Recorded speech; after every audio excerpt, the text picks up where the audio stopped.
সোনাখালি ঘাটে পৌঁছে দেখলাম সেখানে দাঁড়িয়ে রয়েছে আমাদের বোট উপাসনা। বোটে উঠতে উঠতে কিন্তু ওরা দিয়ে দিয়েছে ওয়েলকাম ড্রিঙ্ক আর পেপার বোটের সুইং, ঠিক আছে? ওঠার সাথে সাথে কিন্তু ওরা দিয়ে দেবে এরকম একটা করে ওয়েলকাম ড্রিঙ্ক। সকালের টিফিনে কিন্তু থাকছে লুচি, আলুর দম, সাথে মিষ্টি, একটা করে রসগোল্লা।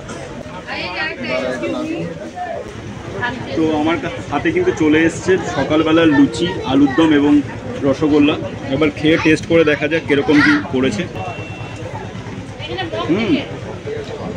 টেস্টি, সত্যি টেস্টি। এবার কিন্তু চলে আসছে গরমা গরম আমুদি মাছের পকোড়া, আমুদি মাছ ফ্রাইও বলা যেতে পারে। চলে এসছে আমুদি মাছের পকোড়া, টেস্ট করে দেখবো। গত বছরে খেয়েছিলাম আমরা, গত বছর কিন্তু এতটা সুন্দর দেখতেও ছিল না, শুধু ফ্রাই করে দিয়েছিল গত বছর। এবছরে দেখে মনে হচ্ছে পকোড়া টাইপের বানিয়েছে। ফ্রেশ আছে, মাছগুলো কিন্তু দারুণ ফ্রেশ লাগছে।